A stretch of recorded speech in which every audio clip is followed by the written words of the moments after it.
당신의 밤에 쉼표가 되는 시간.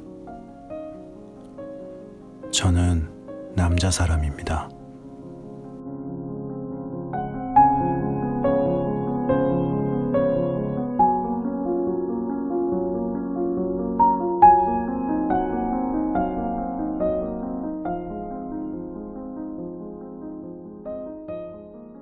안녕하세요. 사람은 살아가면서 어떠한 시기가 있는 것 같아요. 공부할 시기, 결혼할 시기, 어떠한 그런 그 나이대에 맞는 시기가 있는 것 같은데, 저 같은 경우에는 이제 친구들이 결혼을 하는 그런 이제 결혼을 하는 시기인 것 같아요. 이미 결혼을 한 친구들도 있고, 이제 준비를 하는 친구들도 있고, 그런데 오늘은 그런 친구들 중에서 며칠 전에 웨딩 촬영을 해서 그 업체에서 만들어준 영상을 보내주었는데요.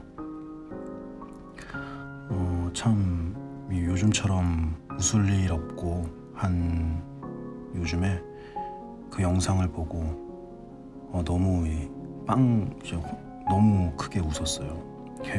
그 영상이 웃겼다기보다도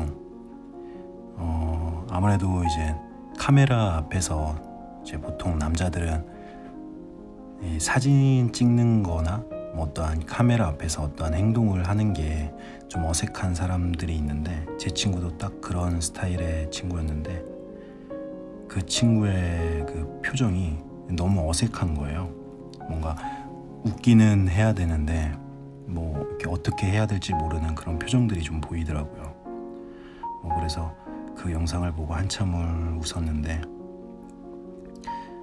그래서 그런 것도 있을 수 있겠지만, 그 친구를 이제 중학교 때부터 보았던 친구거든요. 네, 그 중학교 때 그 얼굴을 하고 이제 결혼을 한다고 이 웨딩 영상을 보낸 게 정말 신기하기도 하고 웃기기도 하고 좀 그렇더라고요. 여러분들한테는 결혼이라는 거는 어떤 의미가 있나요? 사람들마다 이 여러 가지 의미를 가지겠지만, 저 같은 경우는 좀 아직은 먼 이야기인 것 같아요. 그래도 결혼을 하게 된다면 뭔가 무조건적인, 항상 제 옆에 있는 사람이 생기는 거니까 행복하겠죠. 그래서 그런지 영상에서 보는 그 친구의 표정은 어색하지만 행복해 보이더라고요. 네. 청취자분들께서도 미래 혹은 아니면 지금 내 옆에 있는 완벽한 나의 내 편의 얼굴을 사랑스러운 얼굴로 바라봐 주세요. 보기 좋더라고요. 네. 오늘은 노인과 바다 두 번째 시간이고요. 그럼 당신의 밤에 쉼표 같은 시간이 되길 바라면서 오늘도 시작해 보도록 하겠습니다. 재밌게 들어주세요.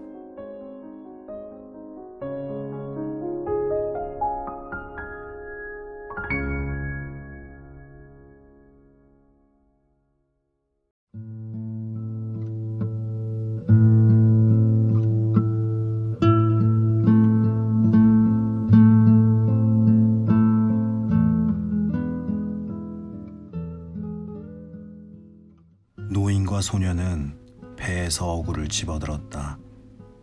노인은 돛대를 어깨에 메고 소녀는 단단히 꼰 갈색 낚싯줄을 둘둘 감아 넣은 나무 상자와 갈고리와 창이 꽂힌 작사를 날랐다.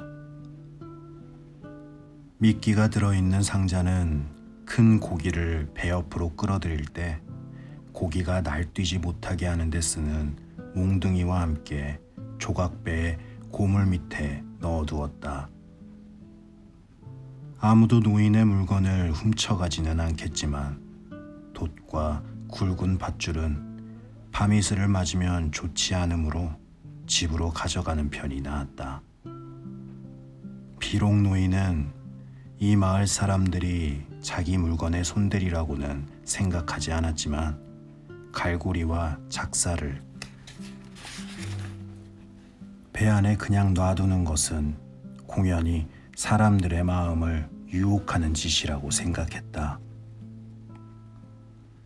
두 사람은 함께 노인이 사는 판잣집 쪽으로 걸어 올라가 열어놓은 문을 통해 안으로 들어갔다. 노인은 돛으로 둘둘 감은 돛대를 벽에 기대어 놓았고 소녀는 상자와 다른 어구를 그 옆에 내려놓았다.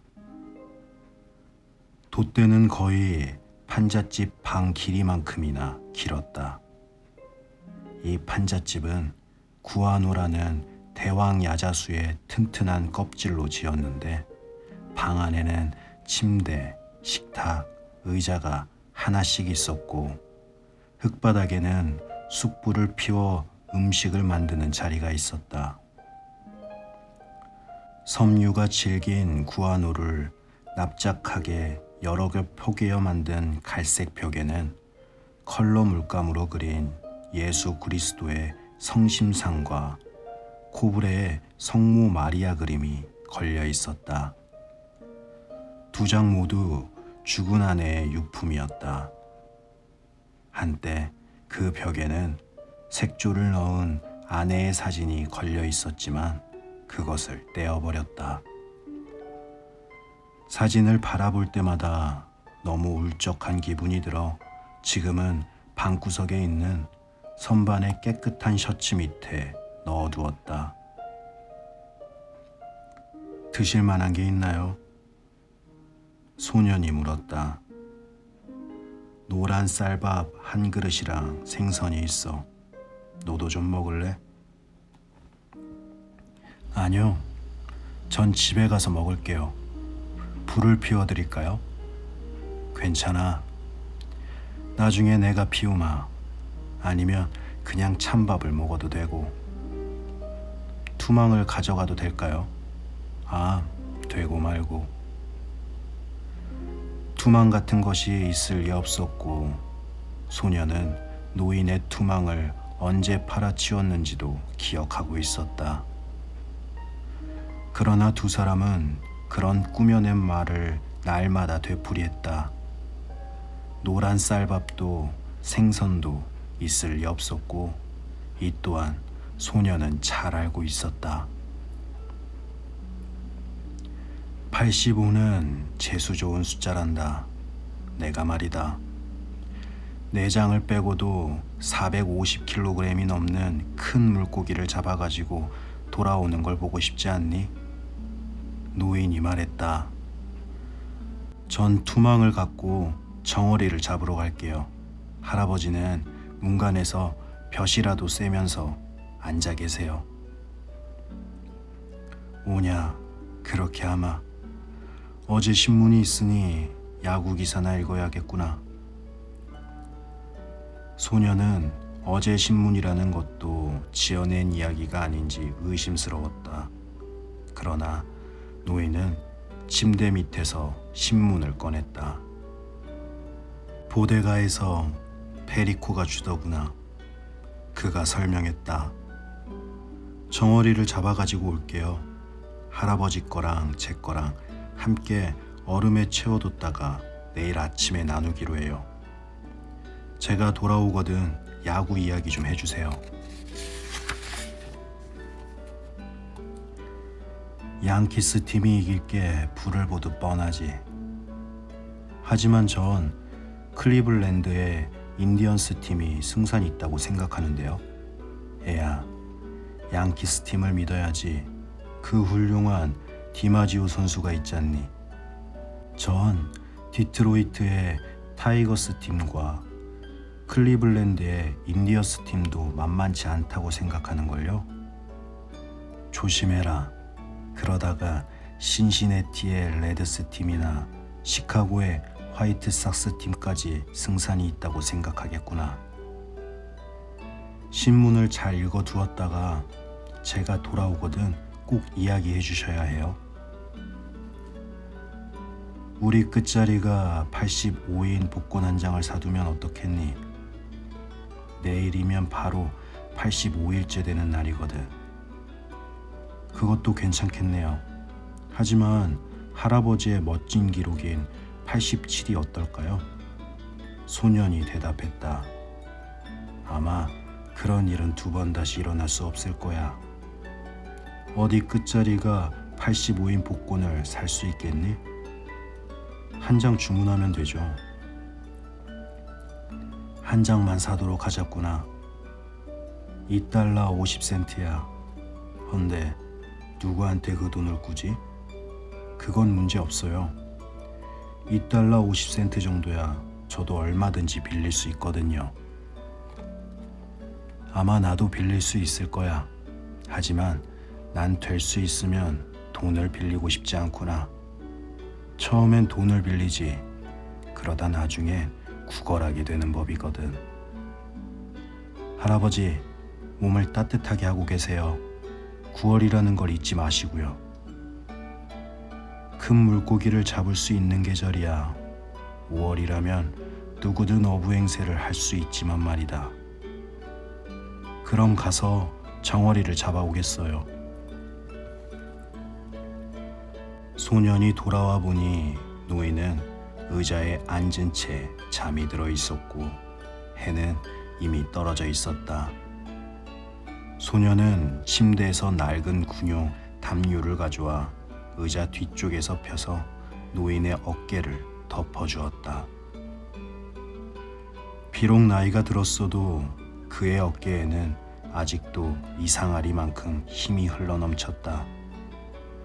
목에도 여전히 힘이 있었고 고개를 앞쪽으로 떨어뜨리고 잠을 자고 있을 때면 주름살도 별로 눈에 띄지 않았다. 셔츠는 하도 여러 번 기어서 마치 돛과 같았고 기운 조각들이 햇볕에 여러 색깔로 발해 있었다. 노인의 머리도 몹시 늙은 모습이어서 두 눈을 감은 얼굴에서는 생기라곤 전혀 찾아볼 수 없었다. 무릎 위에 신문이 펼쳐져 있었지만 팔의 무게에 눌려 저녁의 미풍에도 떨어지지 않고 그곳에 그대로 놓여 있었다. 신발을 신지 않은 맨발이었다. 소년은 노인을 그냥 내버려 두었고 그가 다시 돌아왔을 때도 노인은 여전히 잠을 자고 있었다. 할아버지, 이제 그만 일어나세요. 소년은 이렇게 말하고 노인의 한쪽 무릎에 손을 얹었다. 그러자 노인은 두 눈을 떴고 한순간 멀리 길을 떠났다가 다시 돌아온 듯한 표정을 지었다. 그러고 나서 노인은 빙그레 미소를 지었다. 뭘 갖고 온 게냐? 그가 물었다. 저녁 식사예요. 같이 먹으려고요. 소년이 대답했다. 난 별로 배가 고프지 않은데. 자, 어서 잡수세요. 잡수시지 않고선 고기잡이를 하실 수 없어요. 먹지 않고 고기를 잡은 적도 있었지. 노인은 이렇게 말하고 자리에서 일어나 신문을 들어접었다. 그러고 나서 담요를 개기 시작했다. 담요는 그냥 덮고 계세요. 제가 살아있는 동안은 할아버지가 굶은 채 고기잡이를 하시게 내버려 두지 않을 거예요. 소년이 말했다. 그럼 오래오래 살고 몸 조심하려무나. 헌데 뭐 먹을 게 있는 거냐? 노인이 물었다. 검정콩 밥이랑 바나나 튀김이랑 스튜가 조금 있어요. 소년은 테라스에서 두 단으로 된 양은 그릇에 음식을 담아 가지고 왔다. 그의 주머니 속에는 냅킨에 싼 나이프와 포크 그리고 숟가락이 2벌 들어 있었다. 누가 준 거야? 마르틴 아저씨가요. 주인 아저씨 말이에요. 그 사람한테 고맙다고 인사해야겠구나. 인사는 벌써 제가 했는걸요. 그러니까 할아버지가 따로 인사하실 필요는 없어요. 소년이 말했다. 큰 고기를 잡으면 그 사람에게 뱃살을 줘야겠다. 이렇게 음식을 준 게 이번이 처음이 아니잖니. 노인이 말했다. 아마 그럴걸요? 그렇다면 뱃살보다 훨씬 더 좋은 부위를 줘야겠는걸.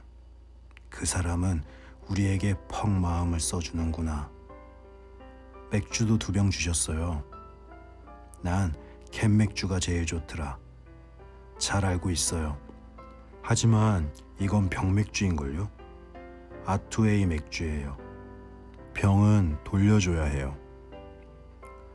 넌 참 친절하기도 하구나. 자, 그럼 어디 먹어볼까? 노인이 말했다.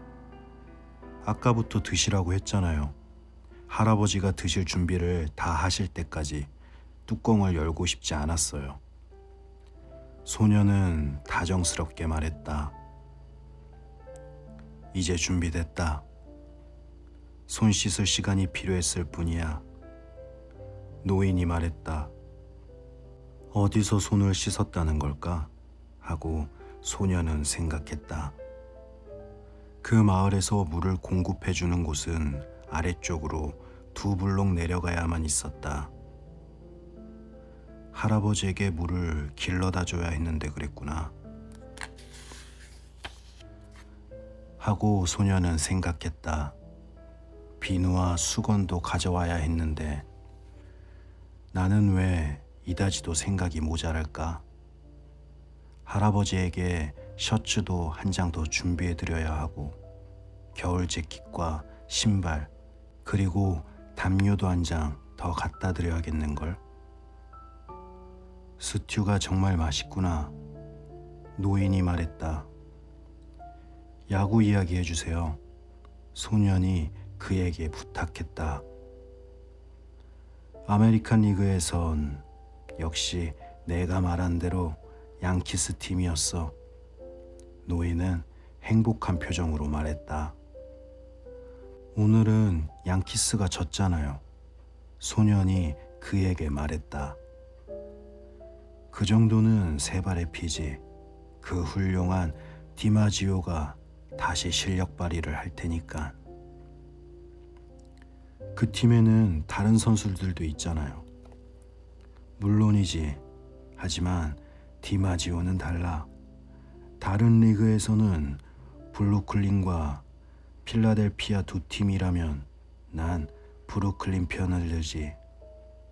그러고 보니 딕 시슬러가 생각나고 또 옛 구장에서 그가 날린 그 굉장한 안타가 생각나는구나. 역시 그런 안타는 좀처럼 보기 드물죠. 그 선수처럼 그렇게 멀리 공을 날리는 사람은 아직 보지 못했거든요. 그 선수가 전에 테라스에 찾아오곤 했던 일이 기억나니? 나는 그를 데리고 함께 낚시를 하고 싶었지만 워낙 소심해 나서 차마 부탁할 수 없었어. 그래서 내게 부탁해보라고 했는데 너도 소심했지. 알고 있어요. 큰 실수였죠. 부탁했더라면 어쩌면 우리와 함께 낚시하러 가줬을지도 모르는데 말이에요. 그랬더라면 평생을 두고 자랑거리가 되었을 텐데요. 난 저 훌륭한 디마지오를 한번 고기잡이에 데려가고 싶어. 소문에 따르면 그의 아버지도 어부였다지. 아마 그도 우리처럼 가난했을 테니 어쩌면 우리를 잘 이해해 줄지도 몰라. 노인이 말했다. 그 훌륭한 시슬러의 아버지는 한 번도 가난한 적이 없었대요. 그리고 그 사람은 그 아버지 말이에요. 제 나이 때 벌써 메이저리그에서 경기를 하고 있었대요. 내가 네 나이였을 때는 아프리카를 향해 하는 가로도슬 단 범선에서 선원 노릇을 했지. 저녁 무렵이면 해안을 따라 어슬렁거리는 사자들을 보곤 했어. 알아요. 언젠가 얘기해 주셨잖아요. 우리 아프리카 이야기를 할까? 아니면 야구 이야기를 할까? 야구 이야기가 좋겠어요. 소년이 대답했다. 그 훌륭한 존 호타 매크로 선수 이야기를 해주세요. 소년은 제이를 호타로 발음했다. 그 친구도 전에 이따금씩 테라스에 오곤 했지. 하지만 술이 들어가면 난폭해지고 입이 거칠어져서 다루기 힘든 친구였어. 그 사람은 야구만큼이나 경마에도 관심이 있었어. 어쨌든 호주머니 속에 언제나 말 이름을 적은 목록을 갖고 다니면서 전화할 때 자주 말 이름을 언급하더구나. 그 사람은 뛰어난 감독이었잖아요. 우리 아버지 말로는 가장 훌륭한 감독이었대요. 소년이 말했다. 그건 말이다. 그 사람이 이곳에 꽤 자주 내려왔기 때문이란다. 만약 듀로서가 해마다 이곳에 내려왔다면 네 아버지는 아마 그 사람을 가장 훌륭한 감독이라고 생각했을걸. 노인이 말했다. 그럼 정말로 누가 가장 훌륭한 감독이죠? 루케인가요? 곤잘레스인가요?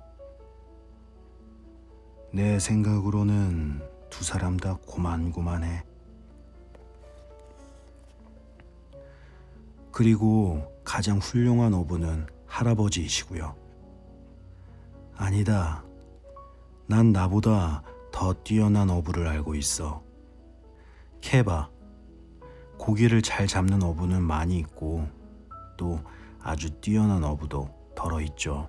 하지만 할아버지에 비길 만한 사람은 없어요.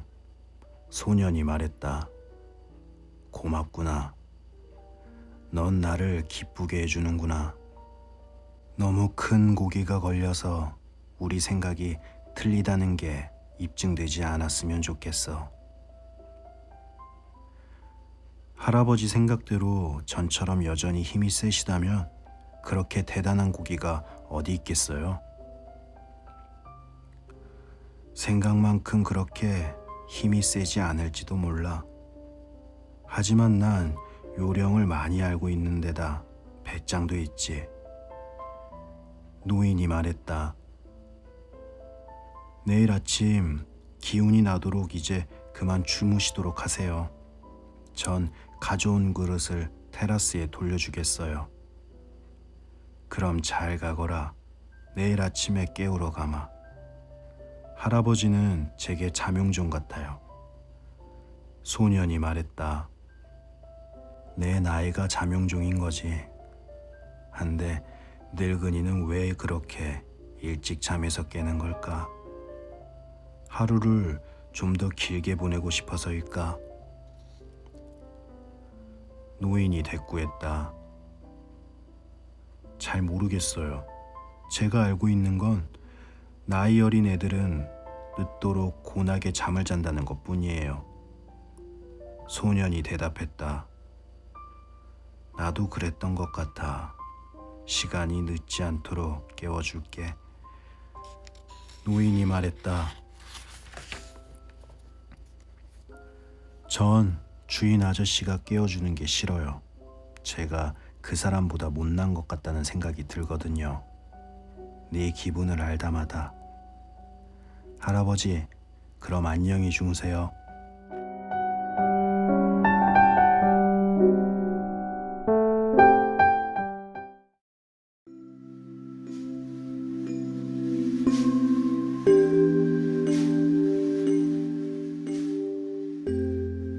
네.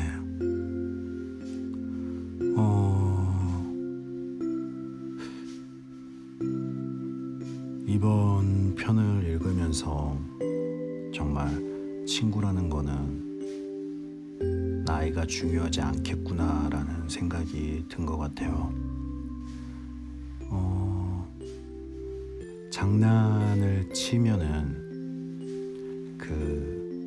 뭔가 그런 죽이 잘 맞는 사람들이 있잖아요. 그런 부분이나 그리고 또한 관심사 이런 부분들이 잘 맞는다면은 나이 차이가 어느 정도가 나든 정말 좋은 친구가 될 수 있구나 라는 생각이 드는 시간이었던 것 같습니다. 저 같은 경우에도 장난치는 것도 좋아하고 뭔가 이렇게 진지한 분위기 막 이런 걸 잘 견디지 못하는 성격이거든요. 그래가지고 장난치는 것도 좋아하고 한데 장난도 함께 치고 취미도 함께 공유할 수 있는 그런 친구가 빨리 만났으면 좋을 것 같아요. 옆에 있을 수도 있고요. 지금 제가 아직 마땅히 딱 생각이 안 나서 그런 걸 수도 있고 한데 하여튼 그런 기분이 들었어요. 네. 오늘도 어떻게 들으셨나요? 재밌게 들으셨나요? 네. 저는 오늘 이만하고 물러가도록 하겠습니다. 당신의 밤에 쉼표 같은 시간이었길 바라면서 당신의 밤 쉼표 하나, 저는 남자 사람이었습니다. 편안한 밤 되세요.